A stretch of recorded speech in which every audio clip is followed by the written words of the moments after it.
Good evening, good evening. What's good, Passport Bros?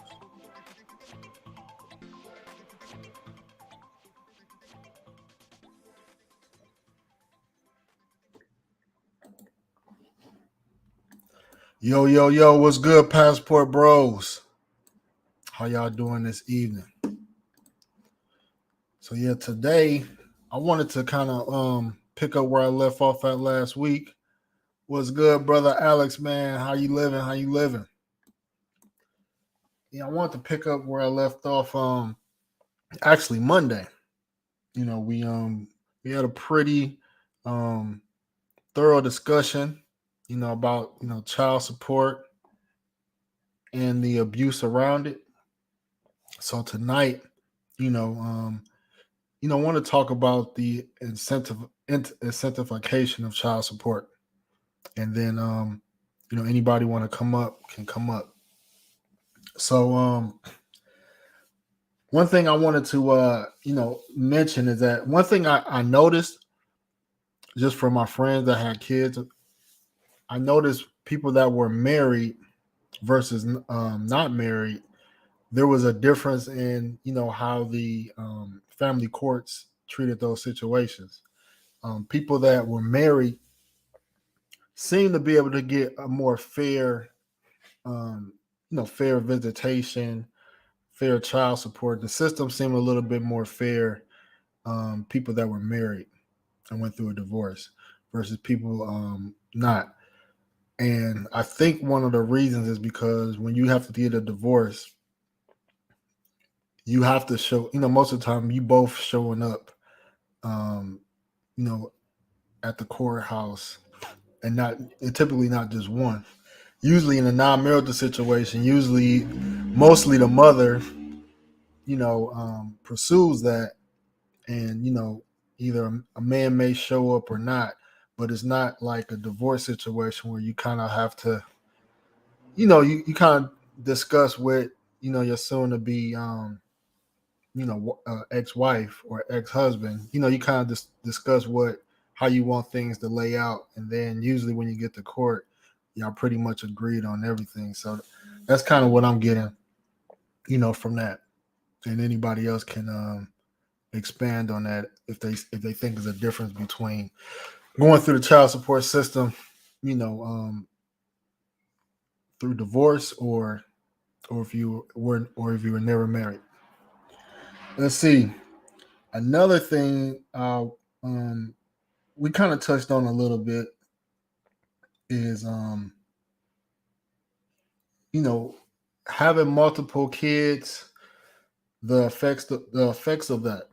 You know, so I wanted to kind of talk about the effects of what men deal with. With having one kid or multiple kids. So um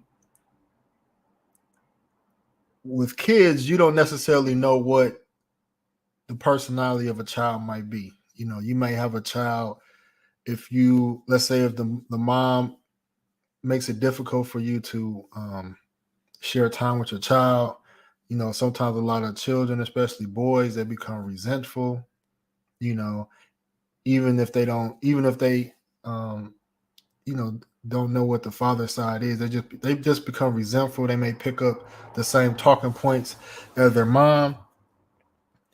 And then you got some kids that love their daddy just because they know they got a daddy. They just love their daddy regardless of what's been said to them, regardless of his absence.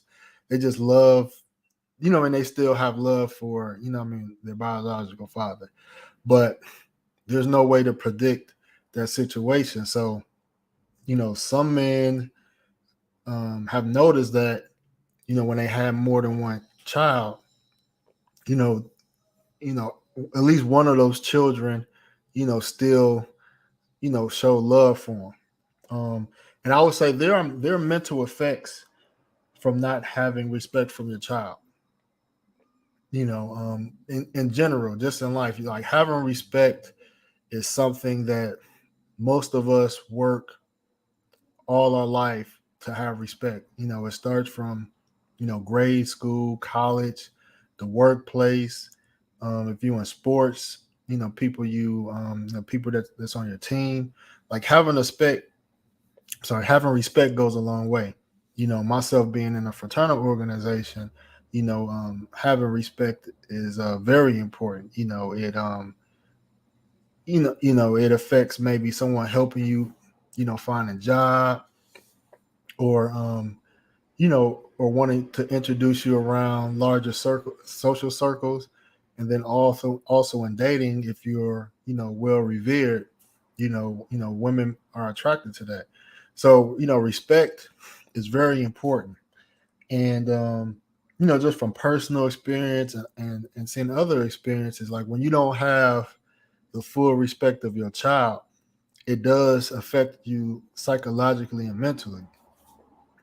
Because it's hard to explain to your peers, why your child doesn't show a certain level of respect for you, you know, and without people knowing the background history, or even if they do know the background history, they may not, they still may not understand, like, because they just never been in that situation. They can't be in your shoes, so they just can't wrap their head around, why your child doesn't have a certain level of respect for you. you know so that does affect a lot of, men. Let's see, another point is, so it's a scenario that I always went back and forth with my baby mom, and it just really wasn't something that we could see eye to eye on. So it's like, who fault is this? Out, and whoever out there answer this question. So the scenario is, let's just say your child is about to starve. Let's just say the child is about to starve, and or starving. And so who fault is it if that child doesn't eat? So it's two options. So the mother contacts the father and says, your child I need some money to feed your child. You say, okay. By the way, um, can I see, can I see my child, or when can I see my child?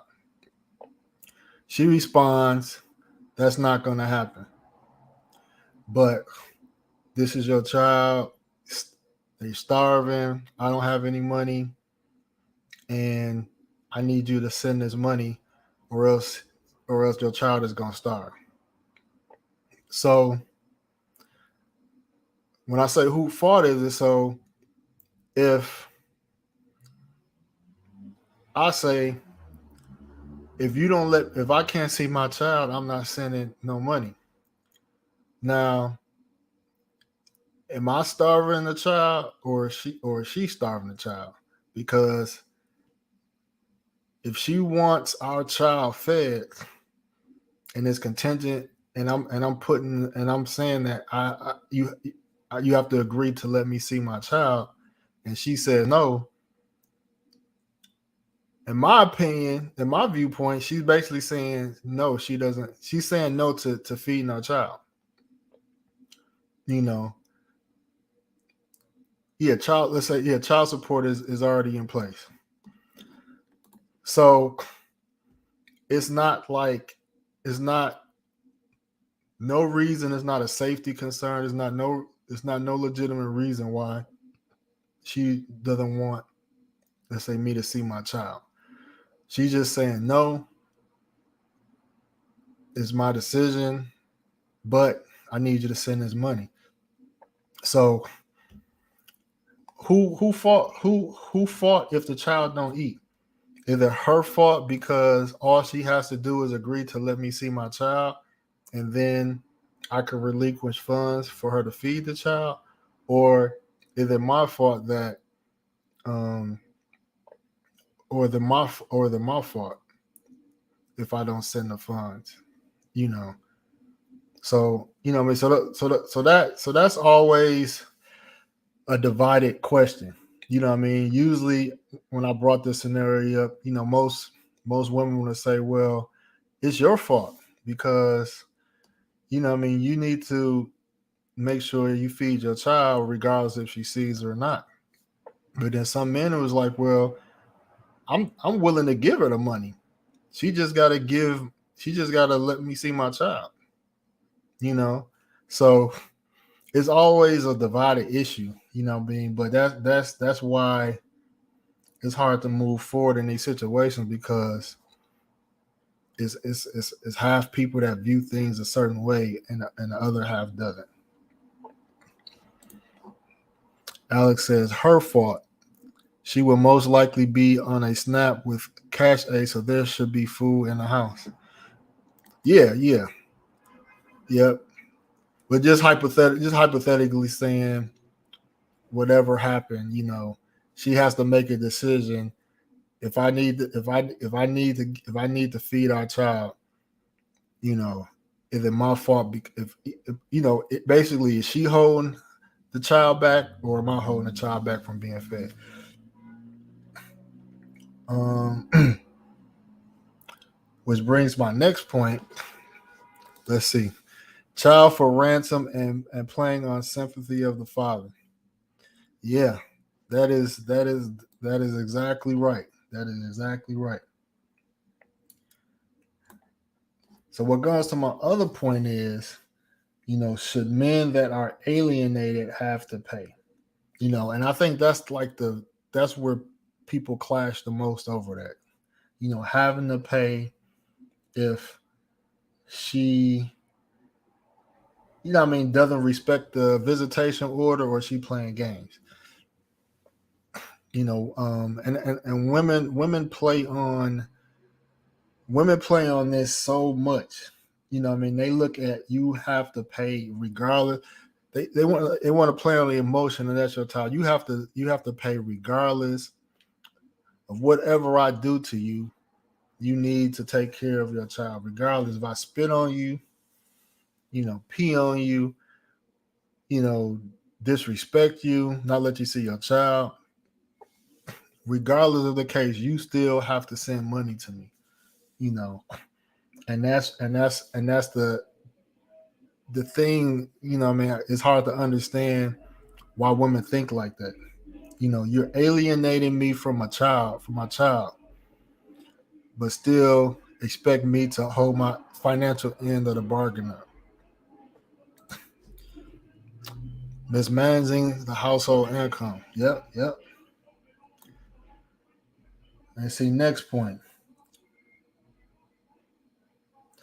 Yeah, this is like really deep. Men will not experience raising a child in a two parent household in Western culture. This is why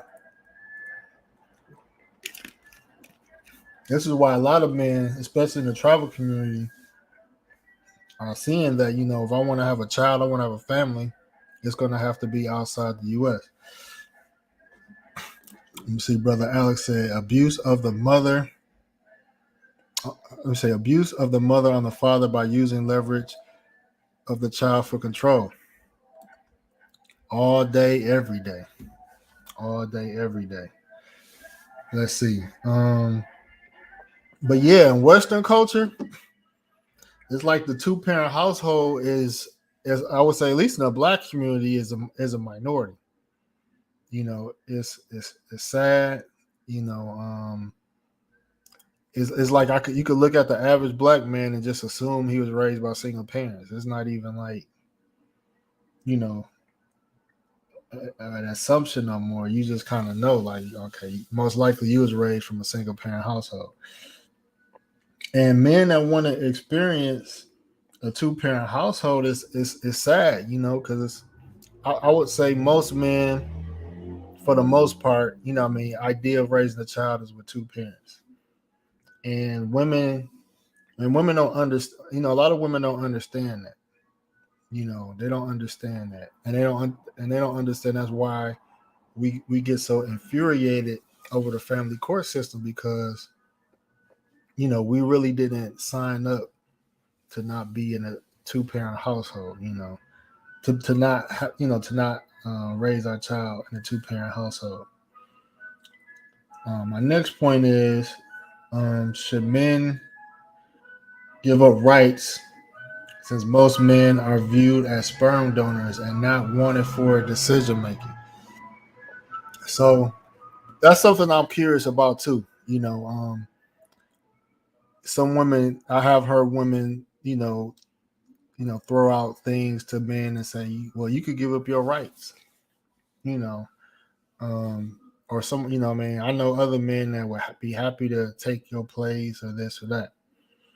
And I'm asking this because I've been reading things that a lot of first class countries, women are seeking, you know, a certain type of man, certain height, looks, facial features, and they're buying sperm, from certain men, to procreate. And they sign a waiver and things of that nature. But it just goes to show that women want to have children, but they don't need two people making decisions on that child. And that kind of shows that a lot of them have been using men for their physical characteristics. They want to raise, if they have a boy, they want to raise a future professional player, a sports player, basketball, football, things of that nature.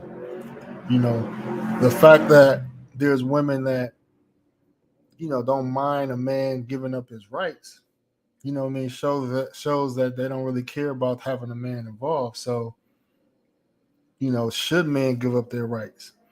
How possible is it? I haven't heard too many, excuse me, I haven't heard too many situations, but, you know, have you heard of any men giving up their rights? Is it an easy process? Are women cool with that? You know, do men have that option? What's the deal on a man giving up his rights if he wanted to? And should men give up their rights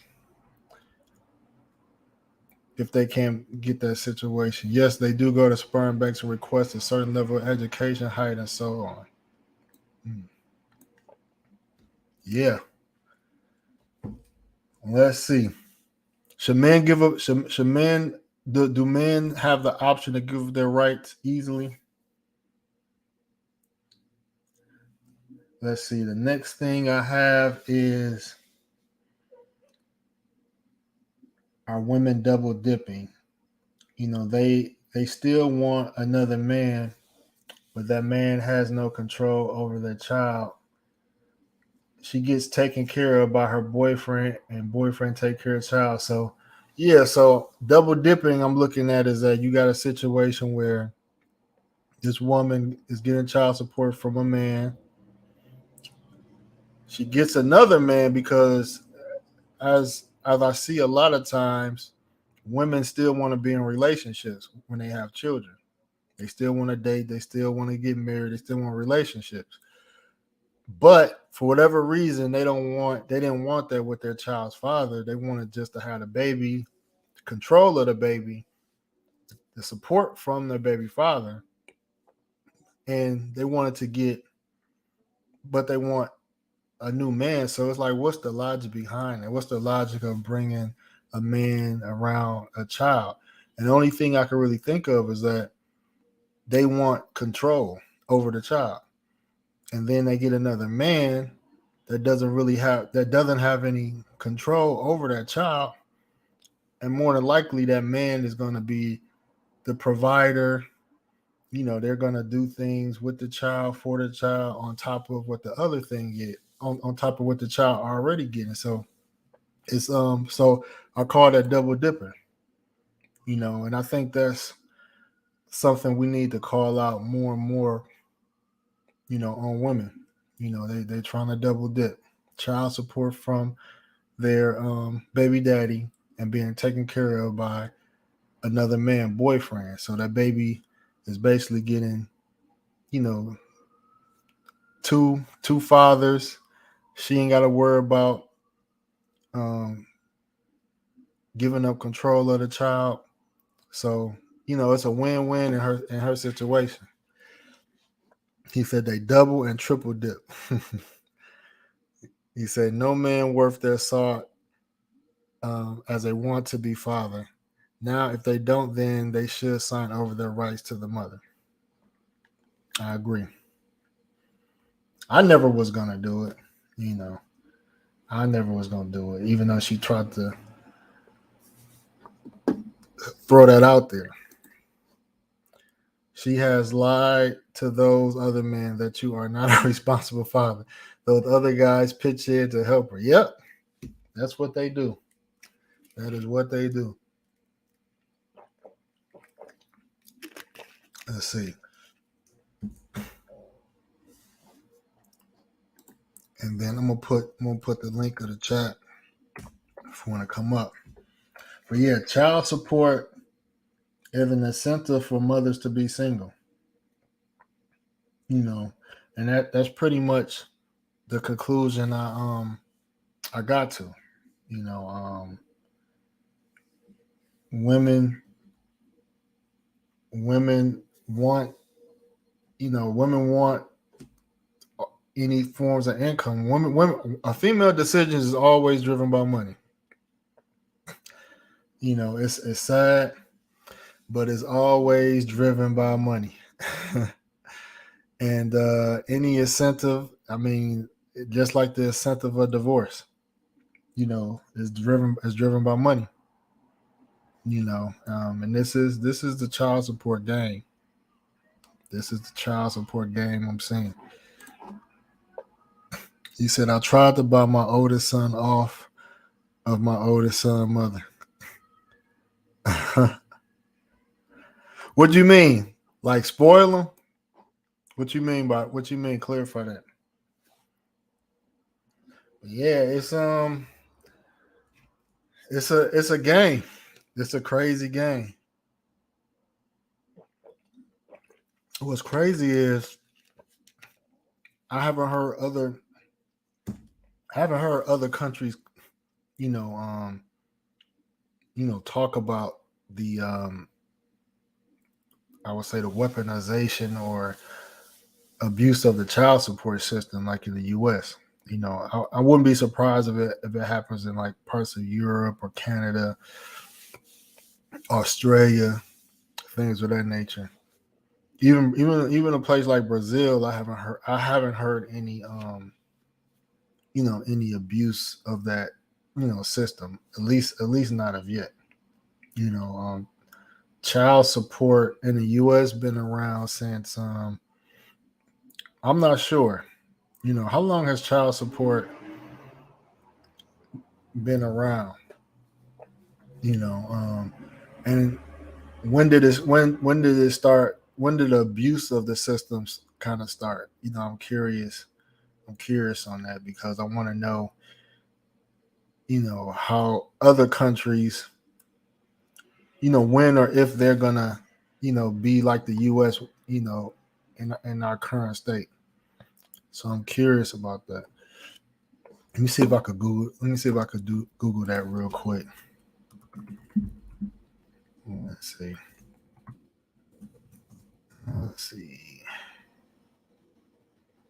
How long has child support existed? Let's see. Through the first half of the 1800s, child labor was part of. No, this is something else. Let's see. No, child support. Let's see. The first federal legislation on private child support was enacted in 1950. State welfare agency was required to notify law enforcement when a child receiving AFDC benefits has been deserted or abandoned. Hold on one second. just want to get my facts right. So child support, I'm looking on Wikipedia. Let's see.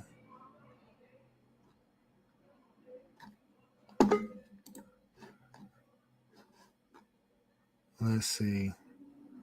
The child support collection system looks like 1975. Oh, we got somebody in the back. What's good, Alex? What's going on, brother? Not much, man. How you doing? Good, good. What you got So you for us? want me to elaborate on how I tried to buy my oldest son off of my first son's mother? Oh, yeah. Let me know.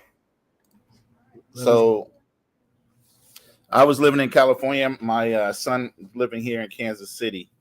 So I would always invite him out and let him stay for the summer if his mom would give him up. So one summer I was like, look, why don't we do this? Let me keep my son and let him go through high school out here, at least. And I'll continue to pay child support to you, even though he's with me. She didn't want to go for that. So, but it was a fair offer. I mean, hell, if you're still getting child support, what are you missing out on? You get what I'm saying? If you're holding on to my child just for the sake of getting money, I'll give you the money. Just give me my child. Yeah. That seems pretty fair. That seems pretty. Women they don't think logically though. You get what I'm saying? Same situation like I told you where I tried to buy out my arrears. Mm-hmm. At first, emotionally, they'll tell you no. 3-4 months later, they'll turn around and change their mind and say, okay, because now they want to use the money or whatever for something else. You know, my ex-wife's situation was she wanted to buy a newer car, and that lump sum that I was going to pay her would have helped her go and put money down on a newer car. By then, I was like, no, the option's gone. Yeah. Wow. You know, you're going to take the deal when it's convenient for you. Other than that, let your emotion run your life. You get what I'm saying? That's all. So I'm looking at a brief history real quick of welfare system. Yeah. And child support. Yeah, for child support. I guess it used to be private child support, then it became public. But it says the first federal legislation on private child support was enacted in 1950. State welfare agencies were required to notify law enforcement officials when a child received an AFDC benefits had been deserted or abandoned.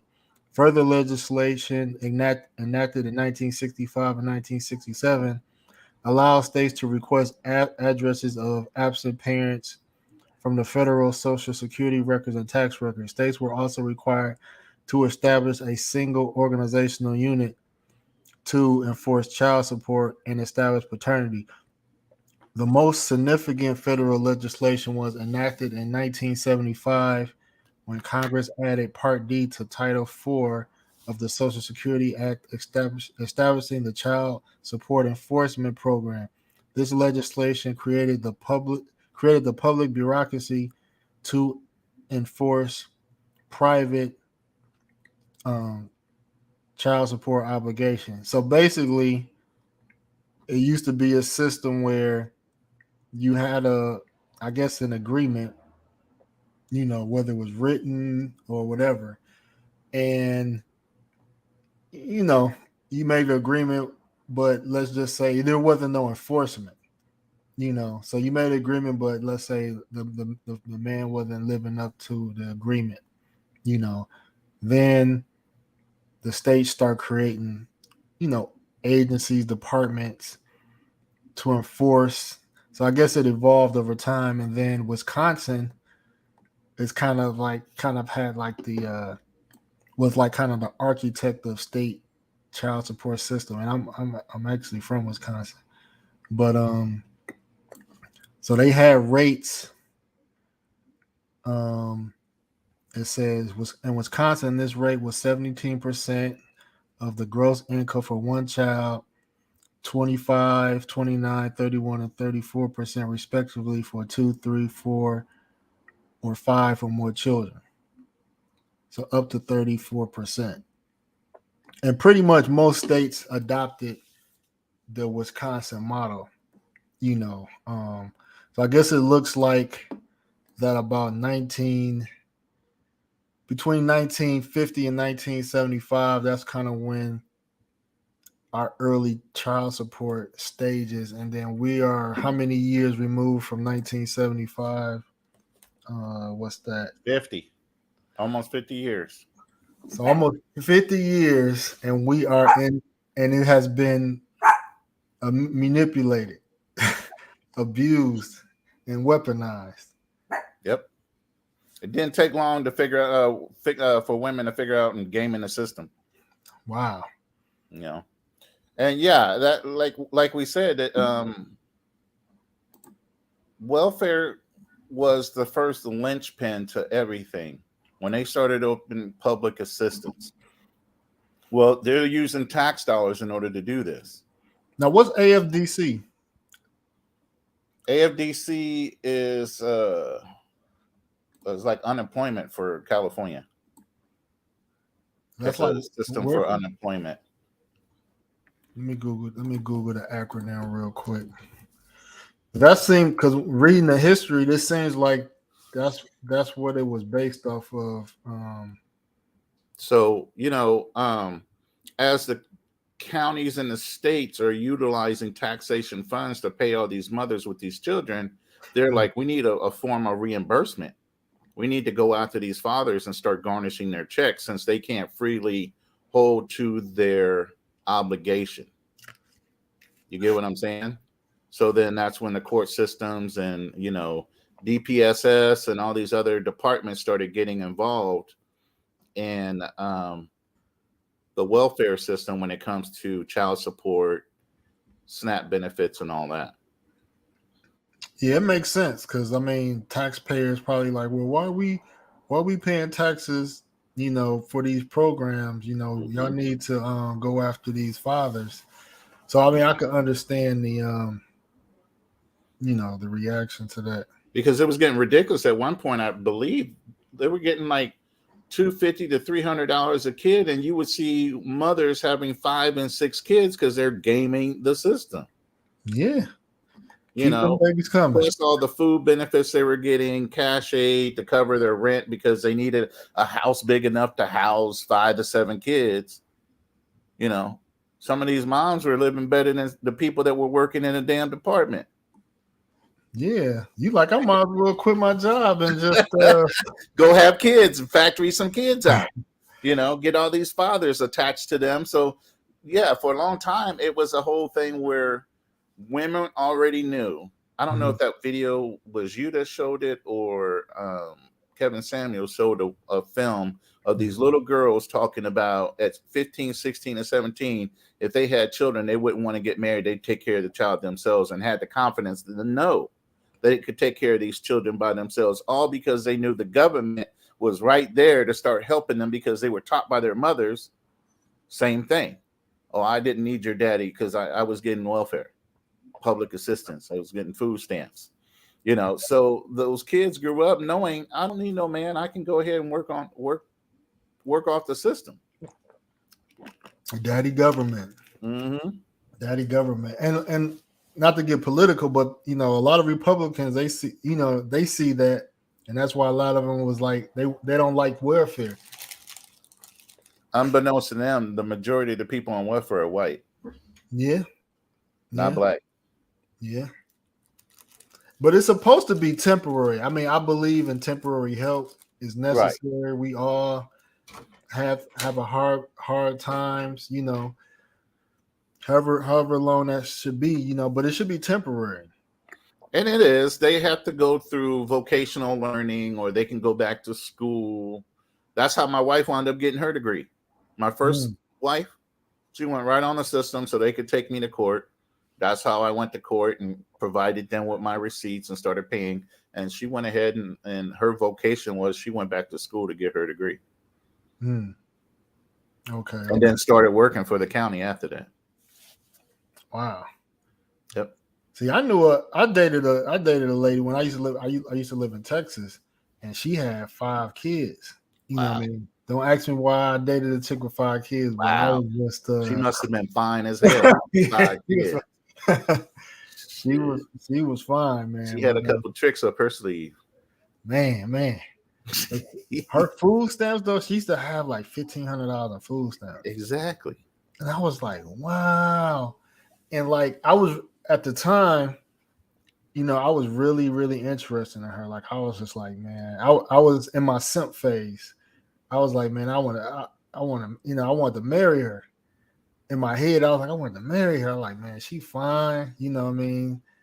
She looked like she seemed like a good mother. You know, she was a good mother to her kids. But I was just lost in the sauce. But her family was really opposed to us getting really that serious because if we would have got married, they brought up that she wouldn't get them benefits no more, them food stamps no more. And she was taking care of pretty much most of the family with them food stamps. Oh yeah. That's crazy. Because I even remember when they used to have a racket with the food stamp, the paper food stamps. Yeah. People would sell them paper food stamps off for cash. Yeah. You know? That's how we do. That game's been going on for a long time. But that proves to the point I made earlier that it incentivized women for being single because she couldn't marry me because she had to think about losing those benefits. But that also proves Kevin Samuel's point of when welfare first came on the scene, women had a choice of keeping the strong black family or choosing the money. And they chose the latter every time. Perfect example is your life situation where you had a woman that you were willing to take care of her and her 5 children, and she couldn't see herself giving up the food stamps for a man to come in and care for her and her children. Right. Really? Right. That's just it boggles the mind how women think and what they think is good common sense. But guess what type of man she actually got married, but guess what type of man she married though? I would have no idea. She married a man that he drives a truck. He's barely around because he's driving a truck, but he makes a lot of money. Right. They make 6 figures. A good truck driver can make over 6 figures easy. So, but again, like you said, they're long haul truck drivers. They ain't never home. It's like she's single. It's like she's single. He's not there. You can still have her fun when he's out of town, and then be dedicated to him for the couple days that he's in town. Yep. That was her perfect solution, I would assume. Yep. You know, she still be on Instagram flirting. My thing is, did he get to have any children with her after she had 5 already? Them tubes tied. See, that's you have to be a man willing not to have any children. Unless they have some kind of side agreement where he can go get some other chick pregnant if he didn't already have children. You know, that's where that conversation comes in, that getting real fast when you have a conversation with the chick to figure out where her head is at. Yeah, man. Because I tell people at my age, I don't have time to waste. I'm gonna get to the point. This is what I'm looking for. If you can fit in that box, we're good. If you can't fit in that box, you can go on a list. And if I feel like fucking with you that day, or whenever I'm in town, I'll call you up. And I do have a list of chicks on the phone list that if I was ever in their town, I can give them a call. I've been doing that since I was in the Marine Corps.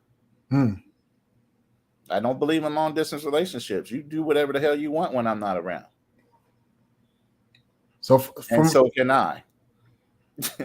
from your experience in the military, the guys have child support in other countries if they had children, or did the military make sure that they took care of their children, or how did that work?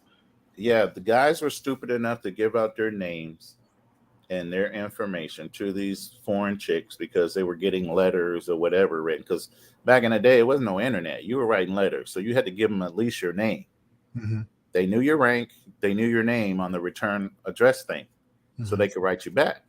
So yeah, if these girls got pregnant, and back then there wasn't a lot of DNA tests, it was just blood work.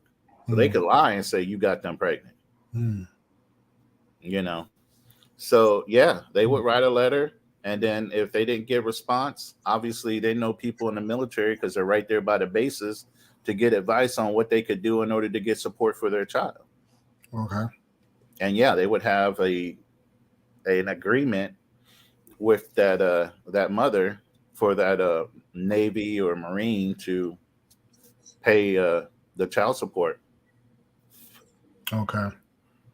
Now, if you could do it all over again, would you choose just to say to have a foreign child, or would you just, I don't know, I guess if you could say pick better or different, I don't know. There's a lot of things that were swirling around because I'm telling you, when I went to the Philippines, I was almost about to say I'm getting divorced. There's some bad chicks in the Philippines, bro, and they're all very accommodating. You know, so my first son, I could never do anything to say I would never have my first son. My wife, I met her while I was in the military. So the sons I have, and I don't think I would ever go back and change any of that. Right. Now, moving forward after my first divorce, if I was thinking straight, I would have started traveling then. Okay. Instead of waiting 10 years to get married to my second wife, because there was a 10-year gap. And that 10 years, I could have done a lot of traveling. Right. You get what I'm saying? And I probably would have met somebody overseas that I would be more in tune with in order to get married to versus remarrying another American westernized woman. You know? So yeah, that's a deep thought, but yeah, if I could go back, that second marriage would have never happened here. It would have been to some other woman, probably in a whole nother country, and I probably would still be married because they would still have the value of what a marriage was. Gotcha. I think Western women think marriages are way more disposable than other cultures do. Yeah. So what would you advise young men that don't have children that want to experience a 2-parent household? What would you advise them as far as how should they go about that?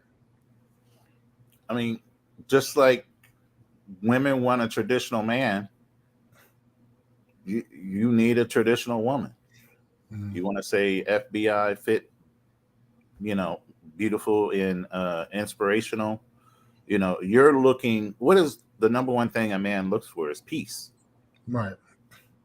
If you don't have peace with this woman in any way, shape, or fashion, and all you get is a whole bunch of mouth and no consideration or reciprocation, you get the gimme, but then when you look at anything that she's giving back to you, it's a pain in the butt or barely anything close to the level of dedication you've given her. That's the wrong person.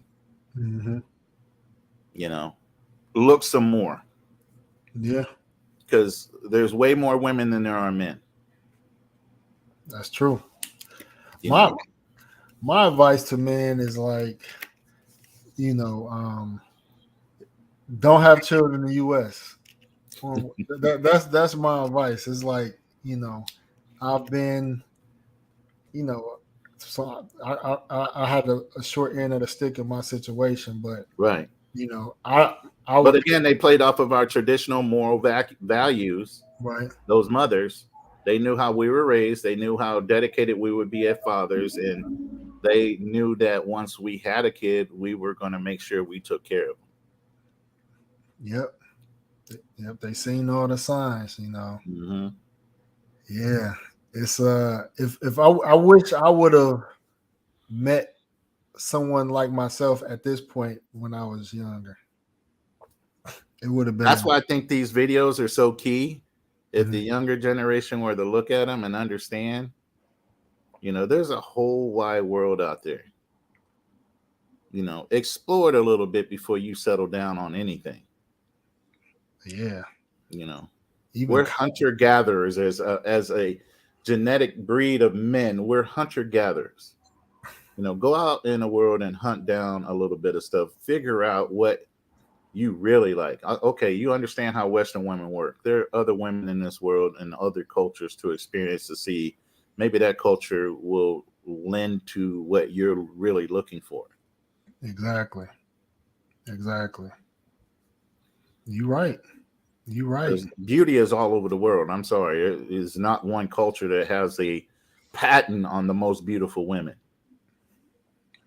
Facts. Facts. Yeah, man. It's so many things I would have did differently. Even when I was in college, I would have looked into doing like an exchange program. Hmm. I would have did, the money I came across in college. When I got my little refund checks, I could have spent that differently. So Right. it's just so much things, man. But just moving forward, man, it's just like I'm all about traveling and and just trying to share my experience and other men like yourself experience to these younger men, Right. so they can figure it out.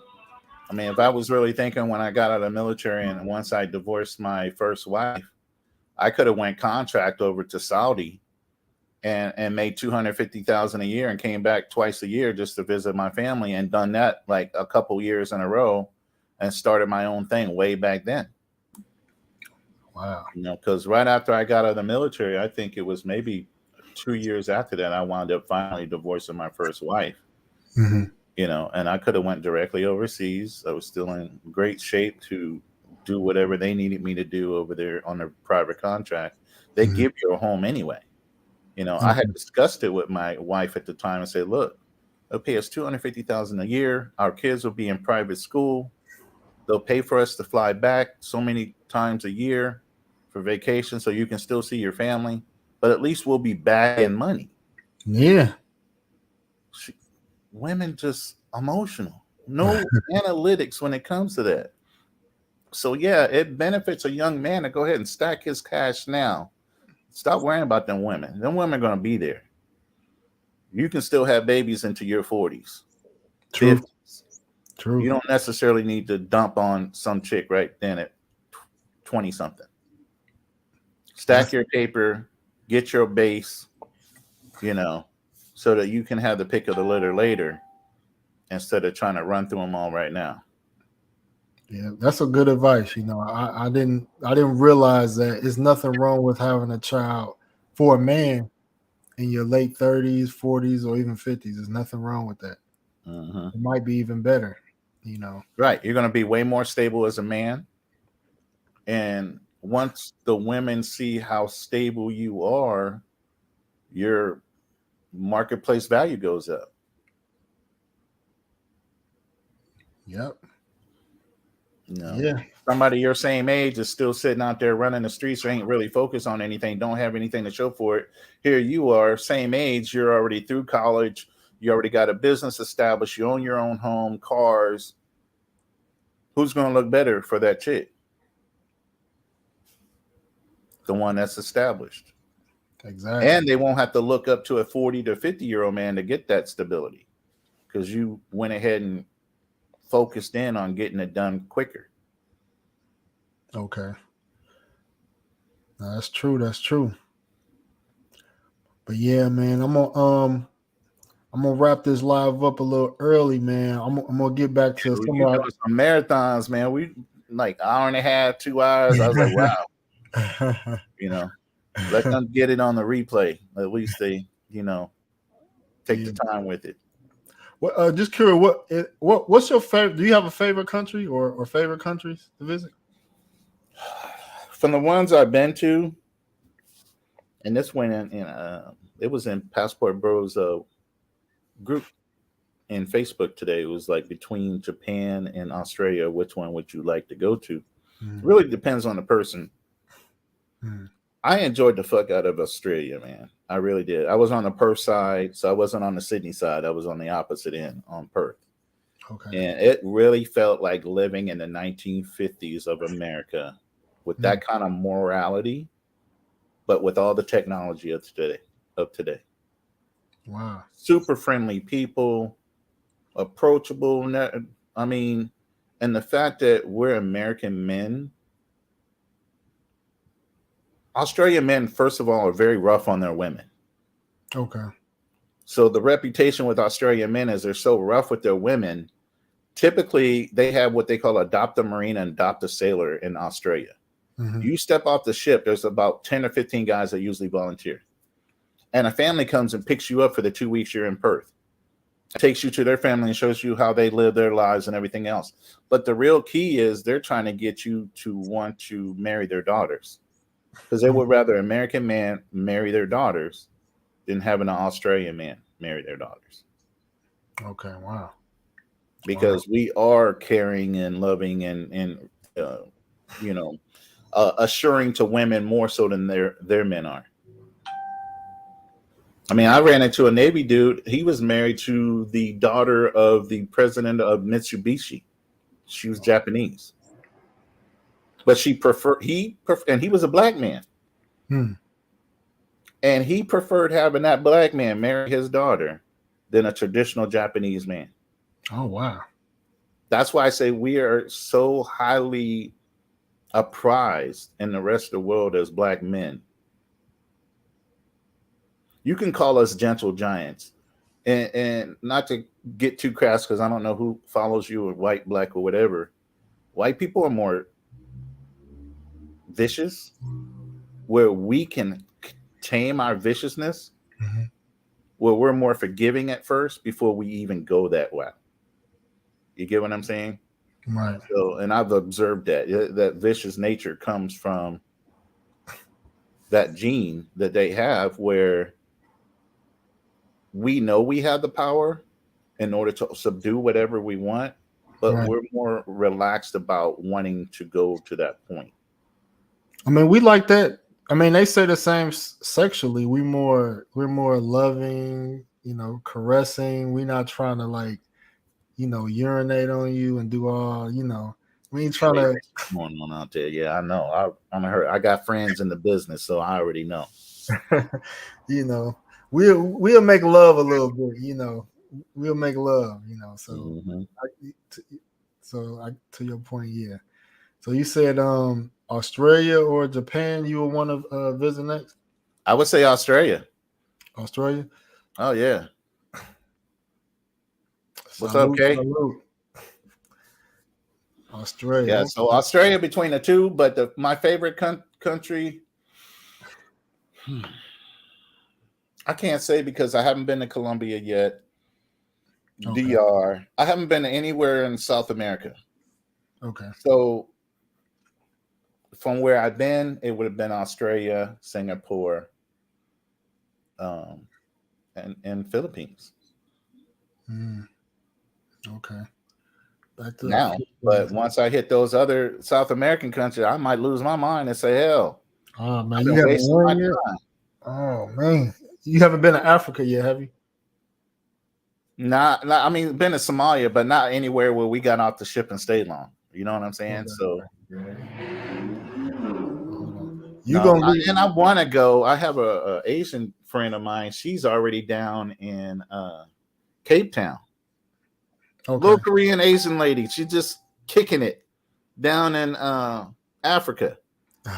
And she's staying for a minute too. She was in the Virgin Islands for a while, and now she's hanging out down in Cape Town. Okay. Yeah. I like South Africa, by the way. Mm-hmm. But yeah, you'll lose your mind in Rio, Brazil, and Colombia. But in Africa, I didn't know. I thought for me it would have been a little biased because I thought they looked down on mixed black people. You get what I'm saying?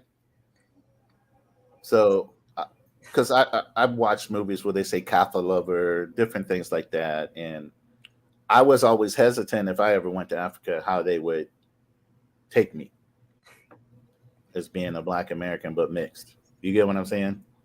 Yeah, they very friendly. I mean, especially in the southern, eastern, pretty much most of Africa. You know, they're pretty Because I'm friendly. Cameroonian, Nigerian, Mali. I know my ancestry, Mhm. you know, and I always wanted to at least go back to each one of those countries to see, you know, what it was all about.